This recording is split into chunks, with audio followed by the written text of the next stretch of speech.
So everybody, Drew and JC are here with another episode of Comedy Watchers.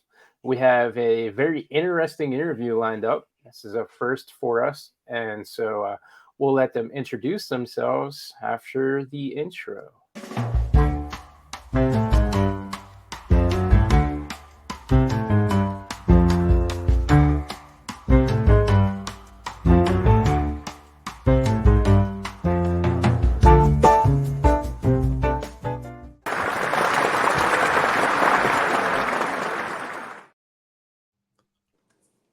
Nice. That's a thing. It's yeah, very peanutty. As far as Yeah. peanuts, not peanutty, but reminds me almost like the peanuts, Charles Schultz peanuts. Yeah, yeah. Yeah, I wanted to go for like a old school, like '80s comedy special vibe with it. Yeah, Everybody I gets a got it. kick Oh, out it of was it. very nice. I wanted to start doing the little. It Yeah. was very nice though. Well, thank you. I'm not used to compliments on my intros. I'm used to everybody dumping on them, especially my co-host. So that's a nice change of pace. But we are here with Carmen and Philip, and I'm just going to go ahead and let them, introduce themselves and kind of tell you all what they do. Awesome. Well, thank you so much for having us. And I do love your intro. Totally did not get a Peanuts vibe. It was very Carmen Miranda. Talk about dating yourself with what name you put with Carmen. And for the young people, she was the one who wore the fruit on her head. The kids still don't know Okay. what I'm talking about. It's okay. We're good. The guys always think Carmen Electra, during our generation. So Carmen means a lot of different things, but I am Carmen. I am the C of CNP Comedy Factory. This is my P, Philip. And we've been doing comedy now for just over 2 years. We just had our 75th show last Thursday. We're having a lot of fun. We are married and we do shows together, but not together. So we're kind of weird, we definitely have different styles, which we'll talk about. Just having a lot of fun. Oh my gosh. I'm a therapist by trade, so everything is really funny to me anyway, just human nature. And I'm married to him, so the jokes never stop. So there you go. You want to introduce yourself, or did I do a good enough job? You did a great job, and like she did very well. But my name is Philip. I am the P after C of CNP Comedy. E after C. P after Okay. C. So, like, and we have been doing this for a while. It was on my bucket list quite a few years ago to do stand up. Actually, it was probably 15 years ago. Probably That was more. before Carmen. It was pre. Okay. It was BC. pre-C. No, it's Pre-C. BC. Pre. Okay, go ahead. Bless his heart. So, and I did it. It was one of those things. I'd say it was a total bomb, but it was a check on my list. And then, I guess while we were together, I'd mentioned it, and she said, "You know what? You shouldn't just give up on it. You should give it another shot." And we did, and she actually joined me, and it's been rolling ever since. For a little over 2 years now. So it's been a lot of fun. So great to see a lot of places, a lot of people. That's been a lot of really fun part of it is the people that you meet. Yeah, totally. Yeah. What's the worst place you've ever been to? Worst place. Oh wow, I love these questions already. Let's just go right down the toilet. No place is bad. Anybody that welcomes us is an honor. Yeah. So I wouldn't say that. But we've had a lot of hysterical experiences. We are in South Alabama, by the way. I mean, like way down South Alabama, very rural. Speaking of worst places, Yes. Well, it could be worse. It could be worse. But oddly enough, there's a nice little comedy buzz around here, So we're very blessed. We get to do a lot of shows in the area, but we do travel too. We've done shows as far away as Brooklyn. We've gone to New Orleans. We're right here at the Florida border. Philip travels a lot, so he's done some shows in Pensacola and those areas. So that's our goal for the next year is to really expand where we're going. So to get out of this little area and expand. But we really haven't gone to what I would say a bad place per se. So you've Not not been to bad- Nebraska. No, No, we have not been to No. Nebraska. now there have Yeah. been nights where, and I would say that there was a birthday party that someone wanted to have some comedians attend.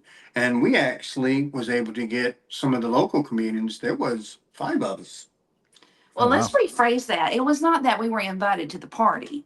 We were supposed to be the show The show. for the party. Okay. And yeah, but I mean, it was a party that everyone was just engaged in themselves. And I would say that we were.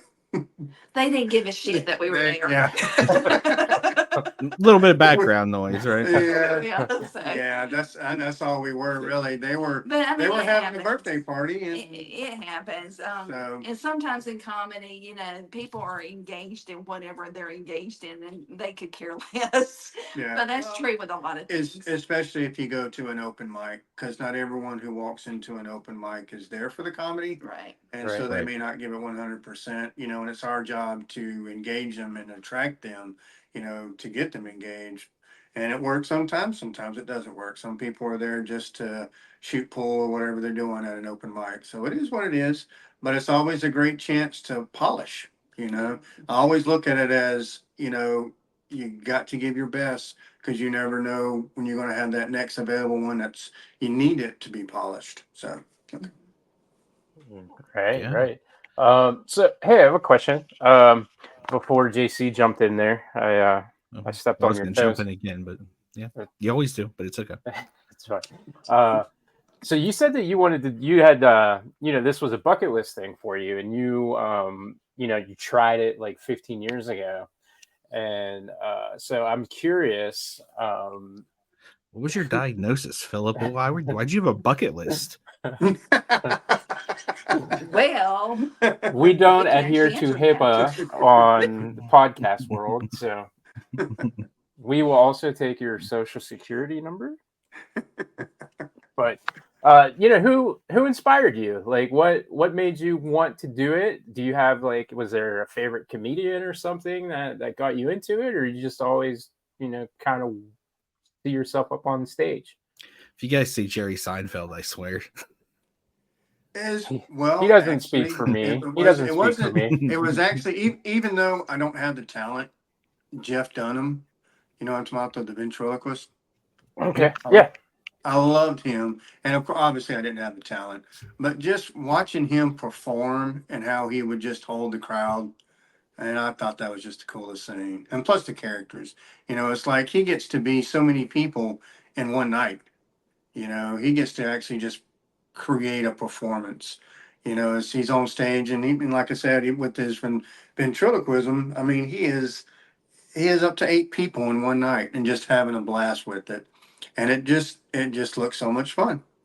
And I was like, I would like to be able to do that. Can't say that, I can, do what he does, but that was kind of like one of the catalysts. And there was others, but it was just one of those things, it's just, you felt that itch and you wanted to scratch it, I guess you could say.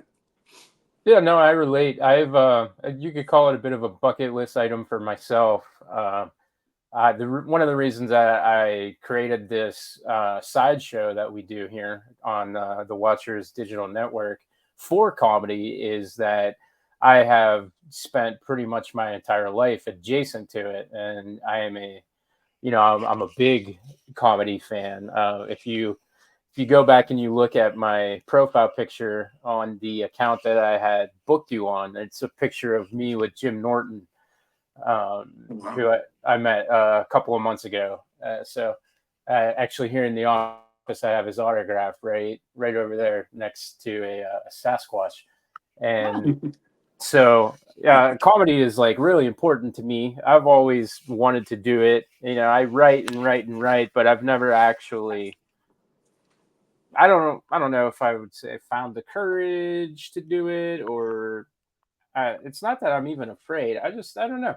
I don't even know where to go to even get onto an open mic, or Oh, wow. how to be booked. or anything like that. I live in a really, really, really small town. I am surrounded by pretty much acreage of just farms. Right. Yeah. Yeah, and my sense of humor doesn't really fit or blend in here as well.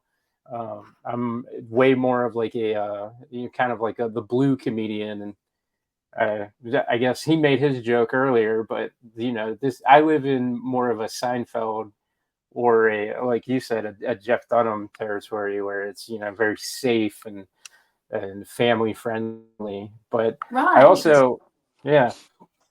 So I think it's really cool when somebody has that in them, and then they actually do it. And now here you are years later, you're doing it. And how did you get Carmen into it? Were you always into comedy as well? Was that something you shared? No, this is something that you and I actually have in common. I'm a writer. That's my number one passion, always has been. I've been a semi-pro songwriter, professional songwriter for about 18 years. So I come at it from the creative side. Everything goes back to writing. Everything goes back to writing for me. And comedy is so fun because I get to have that outlet. And I was exactly the same way. When I was first getting on stage, it scared the ever living crap out of me. I have a weird sense of humor. Now, if you read it, you would think it's hysterical, but back then, I'm not sure if it really came across the way that I thought it should have came across. We've both grown a lot through this process. We've done a lot of shows, and my confidence is huge now. I feel like if you can do comedy, you can literally do anything. Literally, it is the hardest, in my opinion, one of the hardest mediums to be successful in, because you're out there. If you're a musician, you've at least got an instrument. There's a crutch, but when it's you and a mic and your humor, you might as well be butt naked. And that is a very vulnerable situation to be in. But I'm totally hooked. I love it. But all roads lead back to writing for me. And the ultimate goal for me would be to be a comedy writer as far as comedy goes. So this is just an end to a means for me. Yeah. So I totally Yeah. get where you're coming from. It kind of feels like the Sam Kinison thing almost. Like Sam Kinison was got myself tied up there. Was a pastor, right? And then he left that and decided to become a comedian. Right. And like you guys said, if you can do comedy, you can do anything. And Yeah. Sam did that, and he died. Well, Just hey, like that joke did. Look, he got it off of his bucket list, didn't he? Yeah. Bless his heart. There you go. Man, I So set are that you one saying up. my days are numbered because I've checked my list? This is when you start adding more things to the bucket list. You gotta keep having something to go for here. Hey, I need I to only have one add thing more, on there. Rewrite that joke. I need to add more sound effects to our soundboard so we can have some car crashes for when he Ah! has his Ooh. lame attempts at humor. Leave it to the professionals. Well, we did, and they died. Good grief. I did mention at the onset that I am a therapist. So, I mean, if we need to have a Oh yeah. conversation. Oh, we'll talk. We'll Yeah, talk we can after. slow We'll talk down. after. I need in person. Bless your heart. Telehealth only. Sorry. Okay, so the writing, something that kind of separates people's styles a lot, even in the creative process. It comes up a lot. Is you have like your writers who write and then perform, and then you have your comics that write on stage, right? Right. So I'm going to assume as a writer, then you're the one who sits down and you spend all of this time going over all of your notes and just meticulously writing out your act. Would that be a safe assumption? Absolutely not. That is Philip. This is very ironic. Yeah. Very ironic. He will sit down and write it out. I'm a bullet point girl. I will have where are we starting, where are we going, where are we going, where we're going. I have the gist, but so much of what I do is off the cuff. But I can tell you it still goes back to writing because I do write so much and I have really written so much that on the spot creativity is something that I'm super comfortable with. If I didn't already have that background, absolutely not, you know. And it's only because I have such a wide experience of that. Plus, with my day job, I am a therapist. I do group therapy every day where it's totally off the cuff. An hour of me having to engage people and talk about different things. So I am very much comfortable on the fly. Now, Philip, he's getting better, but he's a notebook guy. He's gonna write every okay, blink, look up, turn, everything he's planned. So Is, well, yeah, I like it to be structured. Um, because I do look at it as a performance. You know, I'm getting on stage and I'm creating a performance. So I want to be prepared. And that's just all it is to it. Because, and like she said, I am getting better about being able to flow and as far as feel comfortable with little tangents that go to the left or the right, you know, especially when it comes up at a right time. But she is, I mean, that's her biggest strength is that she can just flow. Whereas I just like to be prepared and like to have just a good performance, but that is something I'm working on myself because I'm always setting little goals for myself. right. Okay, let's work on this for a couple of sets, you know, so we can polish this part up and then polish, you know, so trying to create that total package. And I mean, we've been doing it for 2 years and I've had some growth, but I know I have to be honest with myself. There's still a lot of growth to be had, but we're getting there. Yeah, Rome wasn't built in a day, right? Right. So as a creative writer, and I mean that in the most liberal sense of those words, but I write screenplays. We've Nice. filmed movies. We're working. We have our next feature. We're actually filming at the end of the month. I am the type of person, and this is one of those things that always kind of I kind of harken back to myself mentally. That it might be one of those things that kind of prevents me from actually taking that final step onto a stage. Is when I have an idea, I love it. When I write it, I want it that very specific way. Right. And if one of my actors has an idea, I'll hear it. But you say my line how I said it, and we reset right now. So as you said, you're polishing your material. So when you write it, I assume you want to perform it because you love it. You've written it down, you've thought of it, you want to try it out. What is the process like once you're on stage polishing it that will allow you to change things as needed based on reactions? Is it as simple as not getting a laugh, so you realize you have to change it, or like As as well, I mean, definitely that's a good starting point if you hear crickets in the crowd. But then again, I at least audio record mine because I'm still working on the visual as far as creating the showmanship of it. So for me, the importance is delivery. So I always audio and then I'll listen back. And I'm like, well, did I say it the way I intended to say it? You know, did I go too fast? Did I give it a good enough pause? So those are the little things I try to pay attention to that's going to help create that punch, I guess you could say. Um, and if I felt like I delivered it right, but it didn't, get the reaction, Didn't I like mean, maybe I'll go back and I never just trash something. I'll at least try it again somewhere else because a different audience, you may get a different reaction. And then if I'm getting the same reaction, and then it goes back to, well, let me rewrite it because maybe the approach, they're not, even though I know what I'm saying, they may not be getting what I'm saying. So let me rewrite it a different way. And then obviously, if that doesn't work, then it's going in the garbage. Well, we're gonna take that one. and and I have thrown quite a few away, but there's been some keepers. There's been some keepers, but I mean, the biggest thing is you have to be honest with yourself. You have to listen to yourself, and you're not going to grow if you're not going to be honest with yourself and say, you know what, that kind of stunk, Philip. What was you thinking? You know. So, and I think I'm very reflective. That's why I like to listen to myself.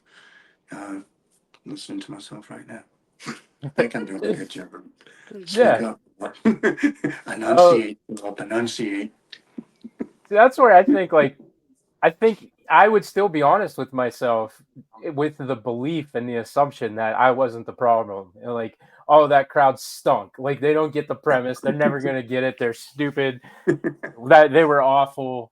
Uh, so I don't know. I mean, maybe that's just like I mean, a that's what he's been doing narcissistic with the trait. podcast. So So, Yeah. well, but if it does go back to, you know, also knowing your audience, you go in, you tell a set to someone that it's over their head to begin with. You know what? I probably shouldn't have done a set on bingo to a bunch of 20-year-olds. You know, that's my fault. You know, Or referring to children as Satan's spawns to the homeschool group was probably not the best, yeah. environment for that one. So But that actually happened. yeah, I did do that. but it's but like I said, just because I don't get a good reaction the first time, like maybe it was a little bit of me, but like he pointed out, you know, sometimes it might be the audience, you know. So I also always like to try it again somewhere else, and then I have something to compare it to and see Right. if I'm getting a different reaction. Mm-hmm. Is there any premises that you absolutely love, but just for some reason couldn't get it to work in front of any audiences, and maybe it eats you alive that you don't have that joke, but you just never got the responses that you want? Is well, I'll let you kind of because you're more. Well, I mean, as far as it getting to me, that I thought it was something that should have been golden, and it sunk like the Titanic. Um, there've been one or two. I was like, man, I think this one's it, you know, and then I get off the stage and I'm like, wow, you But know, we also had the exact opposite. Yeah. There's There- times that we'll pull something out. I'm like, man, this sucks, and they think it's hysterical. I'm like, Yeah. why did that fly? I don't I don't understand. understand why that's hilarious, and the one I thought was the game changer. That So I have I obviously I know the crowd's pretty good in this area, so I know how far to take things, and I kind of know what my secret weapon is, But I also have a different kind of a humor that I'm like, that's not going to work around here. People, they just don't think like that. You know what I'm saying? So you do have to just know your audience. And there are some things that I would love to be able to probably try out around here that I'm like, they're not, and I don't mean to talk down, but they're not going to get it. You know what I'm saying? They're not going to get it. really sounds like you're talking down. I absolutely am. It's, I am just very condescending at times. Let me tell you something. I am so full of myself right now. I just got my second master's degree and got licensed last week. You can't tell me shit. So, I'm lucky I've gotten a word in as of yet, guys. So I'm just saying. I'm counting. We got about 17 I'm words. gonna look at my Mac. we can mute both sides of the video and just open one. Can I give you a signal? We don't. I don't think we need it. can I don't give you a think. signal real quick. Real quick. There's a lot the camera can't see right now. You can These turn are it great landscape. Yeah. Actually, very good deep questions. I'm loving it. Yeah, but you said you're deep in Alabama, and so I would assume. I mean, for me, I don't know if I could relate on that Bible Belt frequency. I don't Right. like. I would imagine comedy is really difficult down in that area. Just Yes and no. just for that. Well, yes and no. Okay, it really depends on the setting. We have been banned from 2 places. We have had the cops show up twice. I mean, Oh, it wow. happens. It does happen. Renegades But down there. I'm telling you, but like most other kind of subcultures, I guess, of society, you have that crew that they're totally, whatever you want to say is absolutely fine. There's a lot more open-minded people than you would think. There really are. Yeah. Um, we're weird anyway. I mean, I don't care if it was here or anywhere else. We're just different kind of people. But it's really the venues, like the restaurants, definitely you have to be super respectful about the content in a restaurant. I mean, obviously they have all ages, but when it's after hour stuff, bars, we have some places that like anything you want to say. Yeah. And it's great because there's no censoring, and you can get up there and try things. I have my own kind of monitoring of what I'm comfortable with. But somebody else might have a totally different level of comfort of things that they talk about. We just had a show a couple of weeks ago at a cigar bar. It was great. Anything goes there. I mean, there's then no we- limit. Then we made fun of the cigars. Oh, did we ever? Sigmund Freud would have been proud. But anyway, but the audience went to laugh. They went expecting a certain level of humor. So they were receptive. So it goes back to your venue and knowing your audience. Yeah. So True that. Yeah, right. So unrelated to stand-up comedy, do you have alligators in Alabama? we do. What? We do. We are right here on literally the Florida line. Alligator essentially. Alley. Yeah. Well, the little town I grew up is about 15 minutes from us, and you can stand in Alabama and Florida at the same time. That's how close to Florida we are. So yes, we do have alligators in our local ponds and lakes. So yes, absolutely. Well, the reason I ask that is because I have a ridiculous anxiety about alligators, and Yeah. I don't He know thinks why. they live in his toilet. It could be legitimately why. But I live in Pennsylvania, and we don't have many alligators. None on accident. But I don't know. I've watched one too many videos of alligators mauling people to death or dragging old ladies into a pond in Florida. That anytime I talk to somebody who lives in the South, I always need to get the gator situation so that I can have a grasp of what life is like. Drew has an Excel spreadsheet with people he's met in the southern Right. states. So you're not coming to visit us anytime soon, is what you're saying. Well, I was going to say, okay, I can relate because my phobia of phobias is lizards. I absolutely hate lizards. I can handle rats. I can handle snakes even, which is absolutely insane, but I hate lizards. And to me, an alligator is just a glorified nasty cousin of a Lizard. lizard anyway. Yeah. So Yeah. I get it. But Drew, and I guess I'm talking to Drew, this is very weird the way the screen is, but look, don't fear the gators down here. That is not what you need to be afraid of. It's the drunk rednecks on football Saturdays. That's what you need to be afraid of. That's It's I'd not the probably gators. I'd fit in really well. Yeah, with that he'd crowd. fit in with them. That was his family. That's what he grew up Yeah. with. Roll Tide. Right. Roll Tide. Right. Yeah, I have eaten gator, and I think it's fantastic. It's But- disgusting. No, man, it's great. It's Never I going to mean, convince me. to say that it tastes like chicken is. It's I almost- don't eat reptiles. It's so good, but I would put that on a 2020 t-shirt. I don't eat It's reptiles either. 2024. 2024. Why are we eating reptiles? because it's a killer. And I've watched. I'm a sick person. and Okay. I watch videos of this dinosaur just. It doesn't mean you have to destroying eat humans. it. That's You can how still you kill it assert. and you not assert- eat it. Exert dominance. Exactly. Dude, That's what I'm trying to say to you, is stop we do stepping on this in me. the Middle East. We do this in the Middle East all the time. We kill it and we don't eat it. No, man, that's it. That's Or maybe we I, do, but I've never had it. I mean, the lions are next. If you Go for come it. down here and you go up the road 45 minutes, you can go to the rattlesnake rodeo and have fried rattlesnake. I hate snakes. Not I, happening. Well, I come eat haven't 'em. eaten snake yet, but that's I on my will list too. uppercut everybody and every snake near me. At that Okay. place.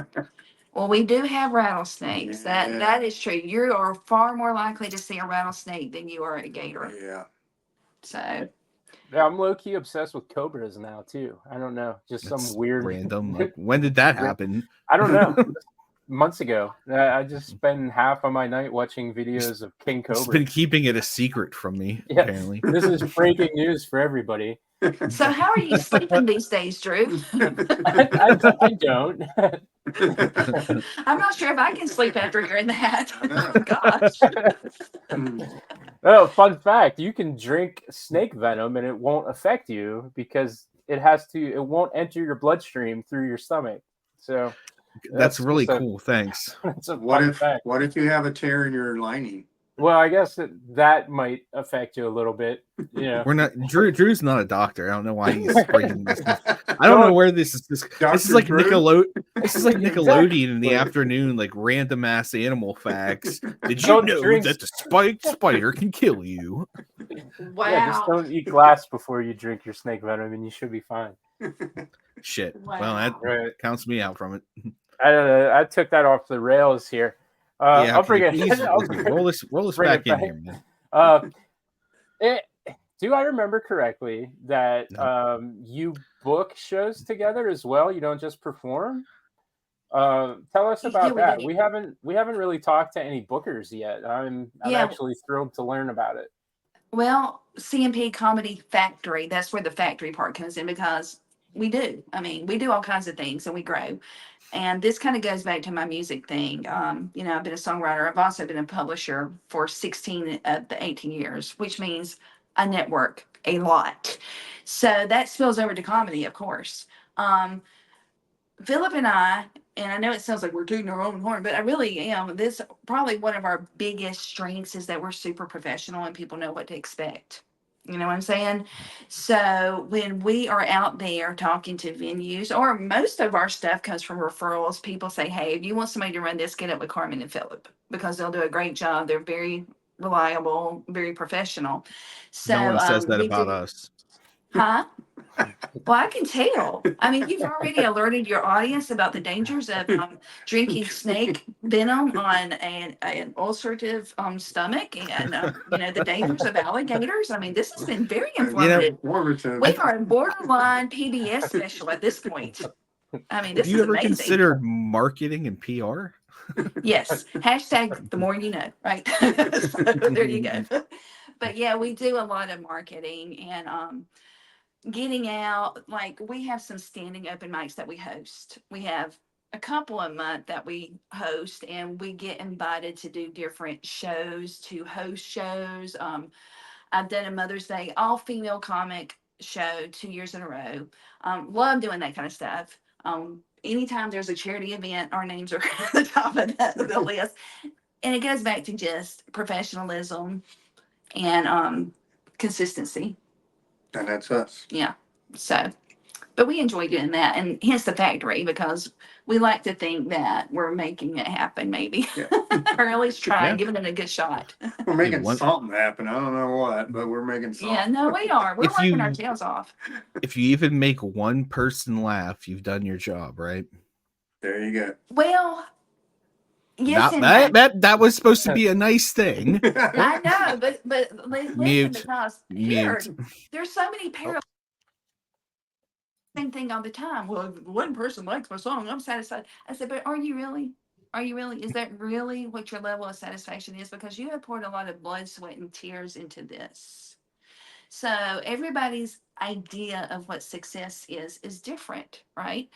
But I would like to think that success, what would we define as success? Success at this point is people coming to us because our reputation speaks for itself. Yeah. That's success to me right now. So there you go. Yeah. Good point. Gosh, and that's why she's on my side. You should.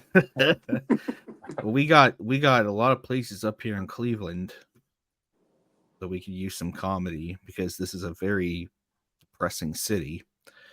So Well, bless their hearts. That's sad. It's Yeah. Cleveland, It's- there, so yeah, you We can't don't feel have to bad do for them. we're not that sad. They did it to themselves. Right.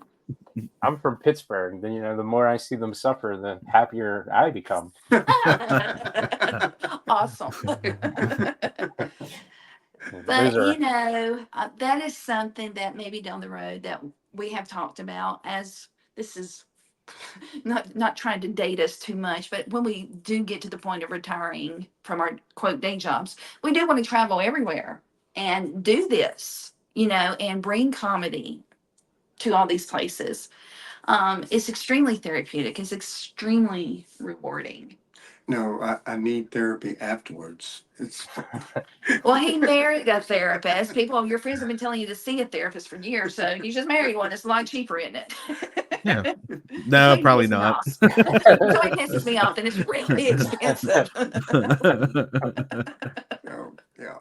But we are looking. I mean, that is the big bucket list is to get a Saying big. bucket list. They think that we're on our final five here. This is crazy. Yeah. I got a big one. Yeah. But Hashtag to- every blood draw counts. but to get an RV and become full-time RVers and just see the country and get around to as many comedy shows as possible. Yeah. I think that would just be an amazing thing right there, Mhm. So Well, do you ever consider, opening a club or something to that effect and running Absolutely it? not. Philip comes from a hospitality background, and there's a lot of crap that goes with that. I could see us being a mobile unit, though. I could see Mobile us. comedy. Yeah. mobile. I think that's an untapped market for real. Like they do like those pop-up bars and stuff, right? Exactly. Like pop-up comedy. Exactly. There you go. Mhm. Pop Joe's the Basic Weasel. comedy. Yeah, yeah. And then that would be a great way of testing markets in some of these cities who don't really have anything going on, and you never know. You never know. People will surprise you sometimes. They really will. So hang in there. About 15 more years, we might be heading up that way for you. Well, now look, these guys, they have a gold mine idea. And now I have to share it with them because they're going to want equity in this shit now. All right. Are we on Instead track? of a food truck, we're going to have a funny truck. You know what I'm saying? And just go to different places and set up comedy. That's as It's gonna- vaudeville as it gets, man. That's like that's a carny and it's doable- awesome. Yeah. Yeah. I briefly spent time in the pro wrestling business, and that's exactly what that is. You just I don't know jump in how the- he does it, but he always finds a way to bring this up every episode. by the way. Well, it's it's the one thing I did in my life. So We know. That's awesome. yeah, the one singular thing. He's never done anything else ever. No, We all have our not to passion. completion. We all have our passion, but it is the same concept. So that's what Yeah, we're- yeah. Just jumping in a car and driving around and entertaining people and creating your art. That's something that I absolutely relate to, and Right. I think that's a fantastic premise too, even for and if not a special YouTube channel or something where you just document the whole thing as you're doing it, and then splice That in would your be interesting. Yeah. splice in your shows as you're editing. And man, that's an HBO series right there. There you go. See? There it is. See? Yeah, Why are you got giving that. away our ideas? Yeah. No, I'm going to take Well- an executive producer credit on that. I'll be the face. I mean, my name has the word car in it and men. I mean, you can't go wrong. Cars and Men. There it is. A comedy show about cars. No, that's how we're going to hook them. Make them think, hey, come here. Yep. They think that, but then when they come in, it's actually the movie Cars, and they have to sit through 3 showings. Hey, actually, that can work too. Yeah. I'm okay with that. A lot of Lightning McQueen. 3 hours. I have going on 4 kids, so I have seen Going on. 35 hours of Cars. a Going day. on for kids. And we'll have Does to, that mean that you're currently working on another one? uh, I mean, are we It's interrupting it's something? currently being built. it's baking It's in the oven. Being so- manufactured right now. Okay, well, I didn't know if you were like getting a text saying, honey, it's time. No, not quite there yet. But yeah, we'll have to hide this one from the in-laws because they don't know that yet. Aw, Oh, Uh, way to go, Drew. Well, we don't listen to the watchers. It's fine. Nobody else does. So See, he Well, always- between the he always two of say us, that. we have 5, so I get it. Yeah. We have 5 kids Yeah. between the two of us. What So do they think about you guys doing comedy? I think they gave up on us a long time ago. They did.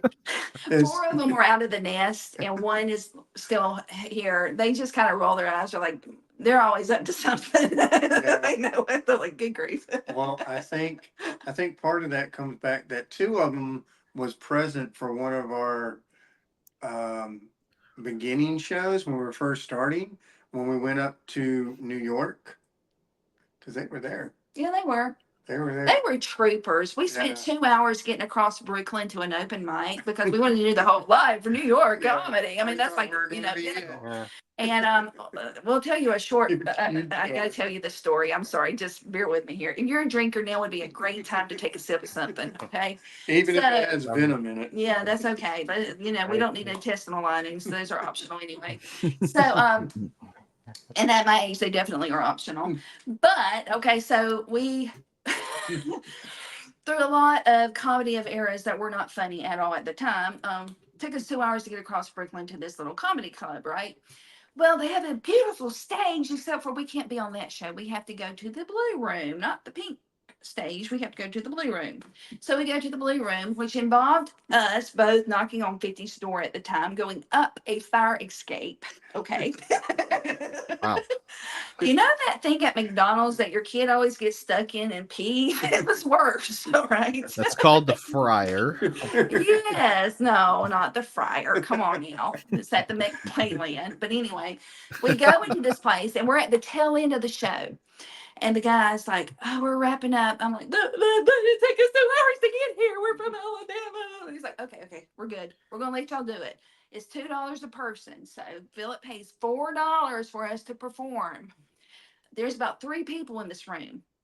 We do our set and the guy gives us our money back.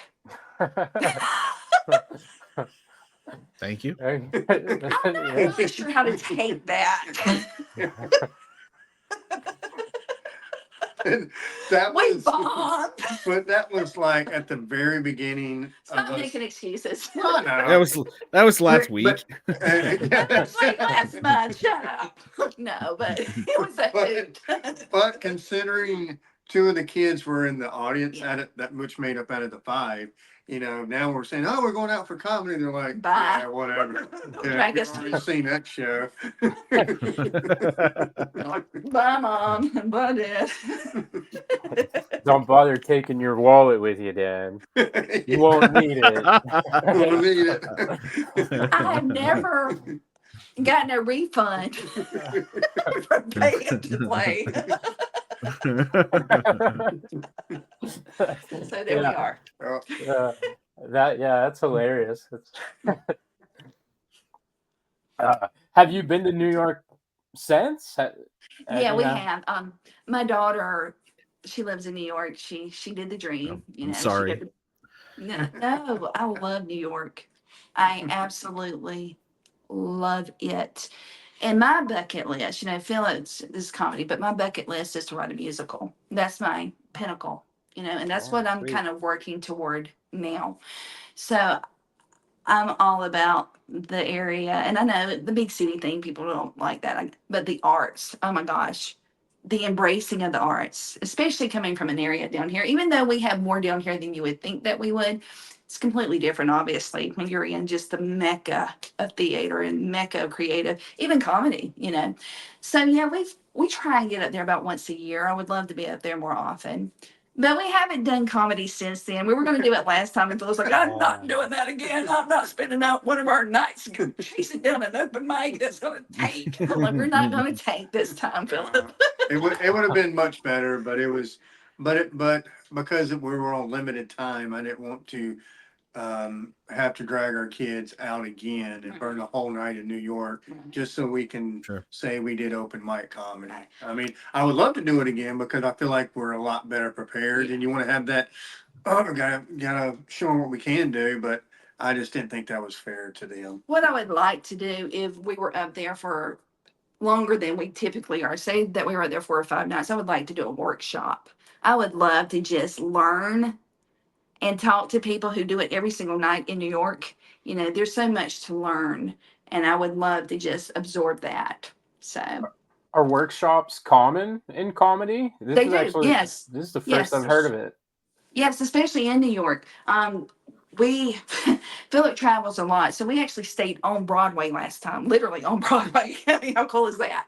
But there's a comedy club on Broadway, and you have to be careful because sometimes, and I'm not saying that particular one is, but sometimes they can be predatory in that they kind of lure people in and charge a lot of money for stuff.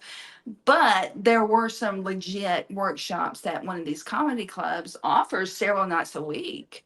You know, and you go to these workshops, you learn, and then you actually do a performance there. And then they pick out if you're the one that they deem, you know, hey, you did really great. We like what you're doing. You actually can work toward being billed on shows at that comedy club, you know, so it all kind of builds off of making those contacts and learning. So yes, there are workshops, there are writing workshops, there's comedy writing workshops, there's even stuff like that. I'm not sure if you're aware of this, Drew. Online, even on Facebook, there's comedy writing sites. So yeah, they're out there for sure. Yeah, I have to look into that myself, I think. Probably get banned from it because you start fights with people. in I your group. am an irritable son of a bitch, but I'm on Lexapro now, so I get along Well, with people a little congratulations. bit. Lexapro is such an improvement over snake venom. I'm proud of your growth. Well, I didn't get into the snake venom. That's Some how I people say take it's the the same thing. Lexapro. But yeah, when we're done, if you'll remind me, I'll send you some links. One of my very good friends in comedy actually runs a very successful site, and they are constantly posting about feedback on jokes. I mean, all this is free. This is just people supporting each other. Yeah. And of course, some of the workshops, you know, there would be some fees with that, but it's nothing like crazy. So, but I'll be glad to share. Awesome. How do you differentiate a legitimate workshop from a fake one for anybody who's not familiar with like comedy and stuff like that? Well, okay. Again, going back to my music thing, I'm a real good shit detector because of my years and years and years of songwriting and being in music and publishing. Um, Compare, you know, what do most places charge and what is this place charging? Where are some reviews? Where are actual people? You know, is there someone who has used this that I know personally? Who are, you know, who is advertising this? Always Yeah. follow the money. That's usually a good sign in most things in life. You know, who's getting something out of this, and is this a legitimate resource? Are they making promises that there is no way on earth they can actually follow through on? And they're like, hey, baby, $1,200 and you'll be on SNL in 3 months. Yeah. Yeah. Have your own Netflix show the next year. But if they say, hey, I can help you with creativity, I can help you with the process of writing, because I actually do that myself. I do consultations for other people, but I'm very specific about what it is that I can help you with, you know. So that's what I would look at. What has this person done? What are their credentials? How much are they charging? Is that a market rate? And where are these reviews? Are these paid reviews that they paid people to say nice things about them?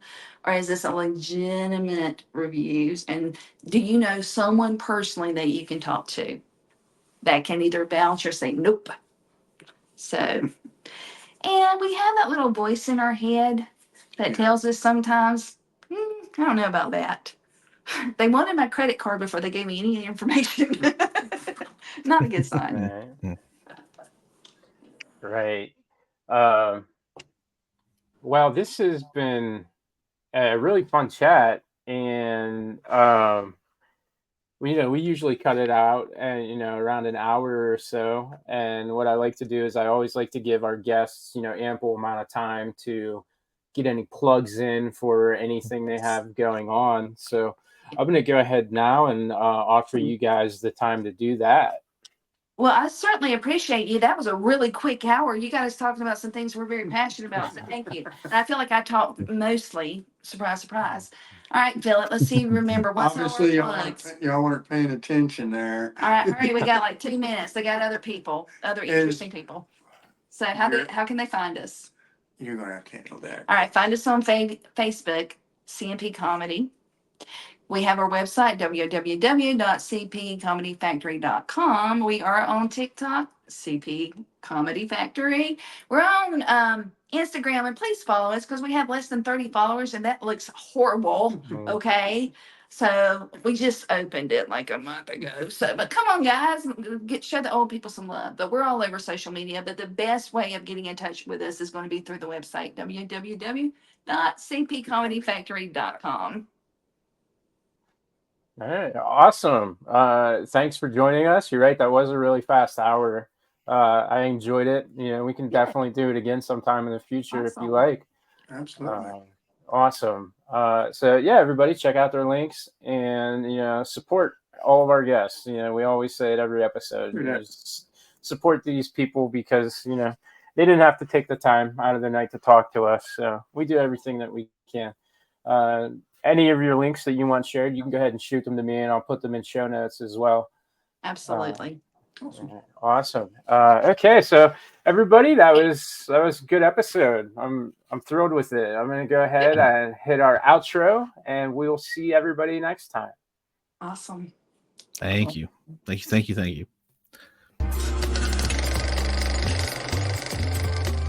The preceding program has been brought to you by the Watchers Podcast Network. If you enjoyed the show, please like, subscribe, and share with your friends to help grow our network. Check us out on all social media platforms, YouTube, and wherever you get your podcasts. And until next time, thanks for your support.